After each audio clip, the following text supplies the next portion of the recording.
The marble lobby of Orion Towers shimmered under the late morning sun. The revolving doors spun constantly as luxury cars lined the curb. Drivers in pressed suits opened doors for executives, their polished shoes clacking against the tiles.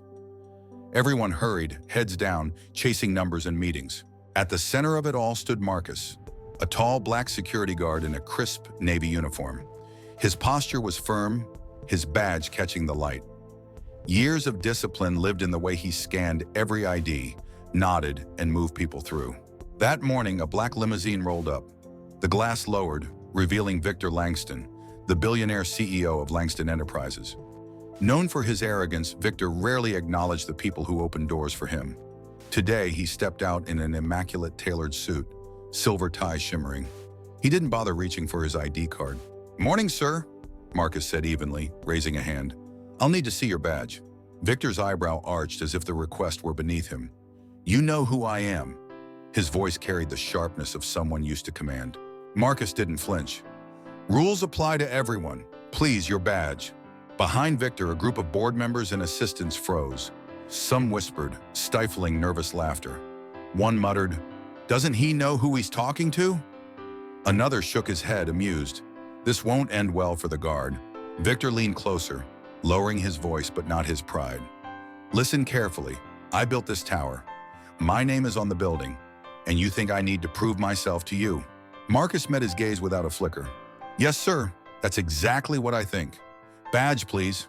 The silence around them grew heavy. A young intern fumbled with his coffee, spilling drops on the marble floor.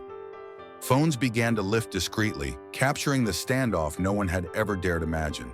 Victor chuckled, a dry laugh that echoed in the high-ceiling lobby. "Unbelievable." He tapped his polished shoes impatiently. "Do you even understand what happens to people who get in my way?" Marcus didn't move. His voice was calm, almost steady enough to cut through the arrogance. "Do you understand what happens when the people at the top think they're above the very rules they wrote?" The board members' murmurs grew. Some smirked, others shifted uncomfortably. One assistant whispered, "He's finished." But another quieter voice said, "No one's ever spoken to Langston like that." The CEO's jaw tightened. For the first time, a flicker of uncertainty crossed his expression. Outside, the revolving doors spun again, bringing in more staff, more witnesses. The lobby had turned into a stage. Everyone waited for the billionaire's next move. Marcus stood still as stone, one hand lightly resting near the scanner. His other hand held firm to the walkie-talkie at his belt. The broken line between power and principle was about to snap.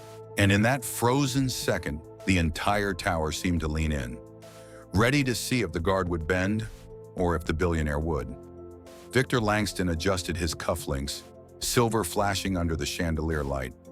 He didn't hand over his badge. Instead, he leaned into Marcus's space, voice dripping with disdain. "Men like you guard doors," Victor said. "Men like me own them. Don't confuse the two." The words rippled through the crowd like static. Some assistants bit their lips to hide grins. Others glanced nervously at the cameras peeking out of phones.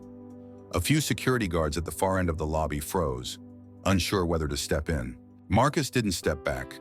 His calm eyes stayed locked on the billionaire. "Sir, the rules are here to protect everyone, including you. If I break them for you, I have no reason to enforce them for anyone else." That landed heavier than anyone expected. Even one of the board members shifted uneasily. Victor smirked, masking irritation with arrogance. "You think a speech changes the world?" Victor snapped. "The world bends for money. It always has." Marcus's walkie crackled softly, breaking the silence. "Unit 7, status check," a voice called. Marcus pressed the button without taking his eyes off Victor. "Unit 7, secure at front. Just a delay." His tone was even, unbothered. Then he turned back to the CEO. "Your badge, sir." Whispers filled the marble hall like a storm gathering. One of the younger interns whispered too loud, "He's really not letting him in."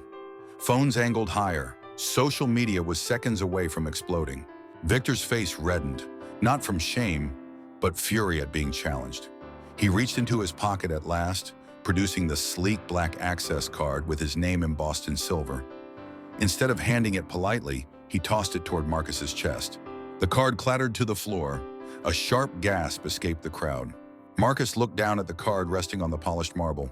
Slowly, deliberately, he bent and picked it up. His hand was steady, his movements respectful despite the insult. He scanned it, the green light flashing. "Thank you, sir. You may proceed," Marcus said softly, handing it back. Victor snatched the card, jaw tight. But as he stepped forward, Marcus added, still calm, "Respect goes further than money, Mr. Langston. Doors open longer when they're held by dignity." The boardroom entourage froze. Silence. Then a low, stunned murmur spread through the lobby like a wave. Some staff hid smiles. Others exchanged glances that said, "Did he really just say that?" Victor paused mid-step. His polished shoes tapped once against the marble, echoing like a crack in glass. He turned his head just enough to glare back at Marcus. No words, just a glare. And then he walked on, the elevator swallowing him in silver doors. Phones lowered, but the damage, or the revelation, was done. By evening, that moment would not stay in the lobby. It would spread, and Marcus knew it. He straightened his badge, adjusted his uniform, and nodded to the next employee in line as if nothing had happened. But every eye in the lobby saw him differently now. The glass-paneled boardroom on the 47th floor buzzed with the hum of voices before Victor even walked in. News of the lobby clash had raced faster than the elevators. By the time the CEO entered, faces stiffened into masks of politeness, though every eye carried the question, did it really happen? Victor slammed his briefcase onto the polished table. The sound silenced the room. "Let's begin," he barked, not even opening the agenda folder. "Quarterly projections, expansion, and I don't want distractions." But distractions were already alive. A young executive, pale and nervous, leaned toward his neighbor and whispered, "They're already posting it online. The video's everywhere." Victor caught the movement. His glare cut across the table. "Is there something you'd like to share with the board, Mr. Allen?" The man stiffened. "No, sir. Just updates." He glanced down at his laptop, but the glow of the screen betrayed the truth. A pause video of Marcus standing firm at the lobby doors. Victor's jaw clenched. "Turn that off." But another board member, an older woman named Cassandra Holt, cleared her throat. Her voice was calm, almost surgical. "It seems relevant, Victor. Public image matters. And right now, our employees are circulating a video of their CEO refusing to follow his own security rules." The words dropped like stones. Some nodded subtly, others stayed rigid. Victor scanned their faces. His empire was built on fear, but cracks were showing. He scoffed, forcing a laugh. A guard trying to make a name for himself, nothing more. But Cassandra pressed forward. Or a guard who remembered that rules are meant for everyone, including those at the top. Her eyes didn't waver. For a moment, silence hung heavy. Victor's hand gripped his pen so tight it nearly snapped. "Are you suggesting I'm what? Beneath my own staff?" "No," Cassandra replied smoothly. "I'm suggesting you've forgotten what leadership looks like. And the video, it's reminding everyone else." The words ricocheted. Younger executives shifted in their chairs, emboldened by Cassandra's stance. One added quietly, "Shareholders won't like it. Public trust is fragile right now." Victor's face flushed crimson. "Enough. This company runs because of me. One clip won't change that." But the boardroom door opened suddenly, breaking the tension. An assistant rushed in, tablet in hand, eyes wide. "Sir, it's already trending. Over 500,000 views in under an hour. Headlines say, 'Billionaire humbled by security guard.'" The board erupted into whispers. Some suppressed smiles, others hid their phones under the table to scroll. Victor stood motionless, his empire suddenly trembling under a single moment of defiance. The marble crack Marcus left at the lobby door was now echoing through the heart of power. And Cassandra's calm voice cut through once more. "You can fire him, but you can't erase what people saw." Victor's pen snapped clean in two. The following morning, Marcus arrived at Orion Towers earlier than usual. The air was cool, the city still stretching awake. He stood at his post, adjusting the crease of his uniform, the way he always did. But today, things were different. Whispers followed him the moment he stepped through the staff entrance. A receptionist paused mid-sentence to stare. Two interns stopped at the coffee machine, their phones angled just enough to snap a photo. By the time Marcus reached the front lobby, the weight of 1,000 eyes pressed on him. Not hostile, not mocking, but something else. Curiosity. "Morning, Mr. Marcus," said a janitor pushing a supply cart. He'd never used his name before. Marcus nodded politely. "Morning." Then a woman in a gray suit balancing files slowed down as she passed. I saw the video. The way you stood there, She stopped, searching for words. It mattered. Marcus's eyes softened, though his tone remained steady. I was just doing my job, ma'am. But she shook her head. Not everyone would have. And then she was gone, swallowed by the elevator. By noon, the lobby was no longer just a place of passage. Reporters began circling outside, their cameras aimed at the glass doors. Security tried to push them back, but microphones waved above the crowd. Is it true you refused the CEO? Do you believe rules apply to the powerful? Marcus, do you think you'll lose your job? Marcus ignored them all, eyes fixed on the steady rhythm of scanning badges and greeting employees. His calm presence in the storm made the moment sharper. Inside the tower, staff watched him like he was carrying something invisible but heavy. Dignity turned into defiance, courage into consequence. By mid-afternoon, Cassandra Holt herself descended from the executive floors. She approached Marcus directly, her sharp heels clicking on marble. The crowd of employees nearby hushed, waiting. Mr. Marcus, Cassandra said, her tone respectful. The board has seen the footage. Many of us admire the way you handled yourself. Marcus tilted his head, cautious. I wasn't looking to make a statement. I was just doing my duty. Cassandra's eyes narrowed slightly, studying him. Sometimes doing your duty is the statement. Whether you meant it or not, people are listening. The words lingered. Behind them, a group of employees clapped softly, hesitant at first, then louder. The sound spread through the lobby until the marble walls carried it like a quiet drum. Marcus's jaw tightened. He didn't bask in it, didn't smile. He simply nodded once, acknowledging them. But deep down, he knew his life had shifted. Not because he had spoken louder than a billionaire, but because he had stood still when everyone else expected him to bow. And somewhere on the 47th floor, Victor Langston watched from behind tinted glass, fury simmering at the sight of his security guard becoming the symbol he never wanted.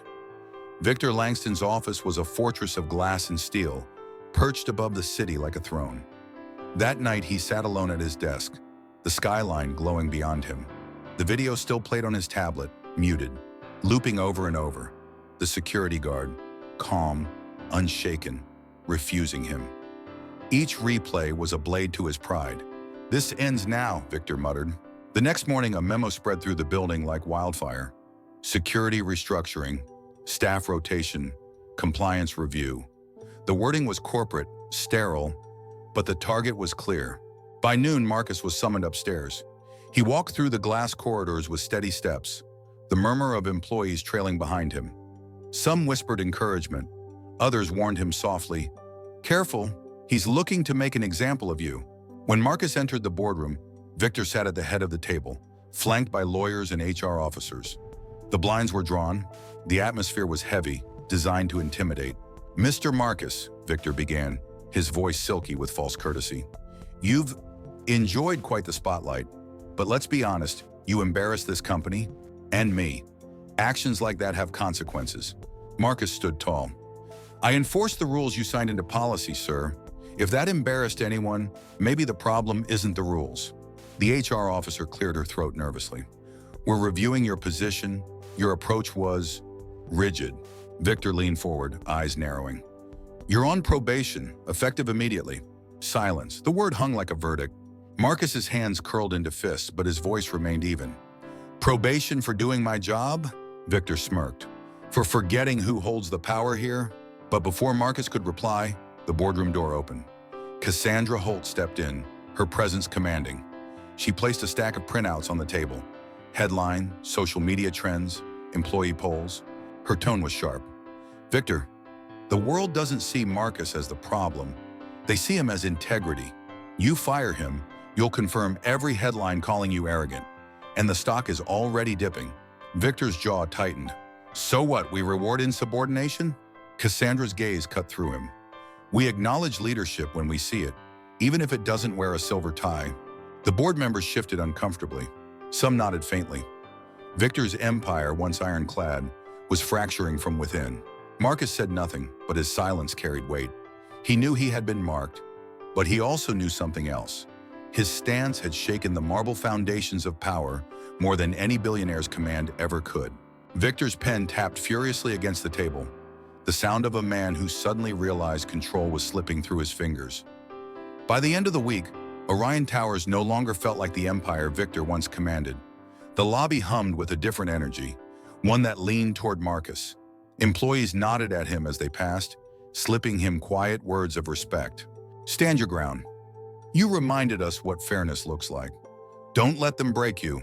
Marcus acknowledged each one with a simple nod. He didn't bask in it, but he couldn't deny it either. Something had shifted. His act of discipline had become a symbol, not just inside the tower, but across the city. Outside, reporters gathered in clusters, their cameras aimed at the glass facade.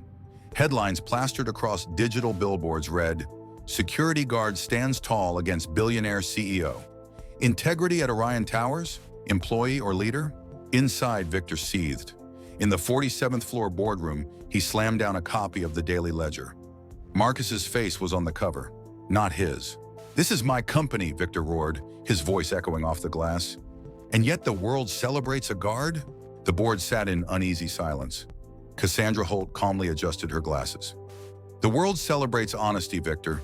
You handed them the story yourself." Victor's face burned crimson. "Then I'll write the ending. He won't last here another week." But Cassandra's words sliced through. "Try to fire him and you'll have a revolt. Do you not hear it? Your employees have found their voice in him." That very afternoon, proof arrived. Dozens of employees gathered in the lobby, not chanting, not shouting, but quietly standing near Marcus's post.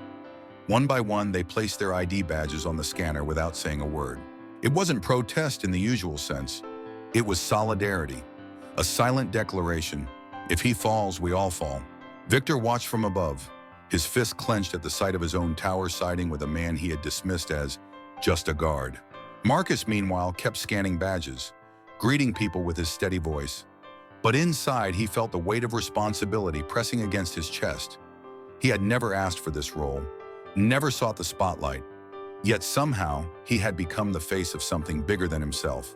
Later that evening, as he left his shift, a reporter broke past the crowd with a single question. "Marcus, do you see yourself as a leader now?" He paused, the city lights flickering in his dark eyes. "No," he said quietly. "I see myself as a man doing what's right. If that looks like leadership, maybe that says more about the world we're in than it does about me." The clip hit social media within the hour. By dawn, it was everywhere. And for Victor, the marble under his feet felt less like stone and more like quicksand. Victor couldn't sleep. The headlines, the whispers in the boardroom, the quiet rebellion in the lobby, they all pointed to one truth. His authority was slipping. So he played his last card. The next morning, HR delivered a formal notice to Marcus. Suspension pending investigation. The reason was vague. Unprofessional conduct. When Marcus read it, his jaw tightened. He didn't argue. He simply folded the paper, slipped it into his pocket, and stood silently at his post. Employees noticed instantly. Word spread like sparks. By noon, dozens gathered in the lobby, refusing to leave. Cassandra Holt descended from upstairs, her voice sharp as steel. "Victor, you've crossed a line. Suspend him, and you suspend the trust of every person in this building." Cameras captured it all. Cassandra standing beside Marcus, employees rallying around. The billionaire CEO cornered in his own tower. Victor tried to bark orders, but the noise of phones clicking, people murmuring, and one man standing silently in uniform drowned him out. By evening, the headlines had flipped again. "Billionaire punishes integrity, company in revolt." Victor had played his card and lost. By the next day, Marcus's name had left Orion Towers and entered the city itself. News outlets played the clip of him standing firm. Talk shows debated his words. Social media flooded with the hashtag Russian stand like Marcus. On his way to work, Marcus saw bus stop posters with his image captured mid-scan, mid-stance. It felt surreal. He wasn't an activist. He wasn't a speaker. He was a guard who had simply refused to bend. When he entered the lobby, employees clapped openly. This time, it wasn't whispers or sidelong glances. It was a wave of respect. Some called his name. Others shook his hand. "Marcus, you made us proud. You showed us we don't have to bow to arrogance." Even the janitors, the cooks, the night staff, they looked at him differently with a quiet pride in their eyes. Cassandra approached him once more, her tone calm but deliberate. "Do you see what you've done? You've reminded people that integrity matters. You've reminded them to believe again." Marcus shook his head slightly. "I never asked for this." "Exactly," Cassandra said. "That's why it matters. Outside, reporters still swarmed. One microphone broke through. "Marcus, any message for the people watching you now?" He paused, thoughtful. Then he spoke, his voice steady. "Stand for what's right, even if you're standing alone." The lobby erupted in applause. And as the cameras rolled, Marcus's words traveled beyond the glass tower, touching people who had never stepped inside Orion Towers. His story wasn't just about a billionaire and a guard anymore. It was about everyone who had ever felt invisible, who had ever been told they didn't matter. Just like that, Marcus had become more than a man at a post. He had become a voice. And if you believe voices like his matter, don't forget to like this story, share it with someone who needs it, and subscribe so you don't miss what comes next. Victor Langston stood before the board, his empire trembling. The headlines flashing on the screen behind him told the story he couldn't escape. Employees rally behind guard, CEO under fire. Integrity versus arrogance. Shareholders question Langston's leadership. For the first time, Victor's voice faltered. He tried to frame Marcus as insubordinate, but the board wasn't listening. Cassandra Holt leaned forward, her words cold and precise. "Victor, you've become the liability. The market is watching and they're not forgiving. If we don't act, the company falls with you." Silence weighed heavy. Then one by one, hands rose around the table. A motion, a vote.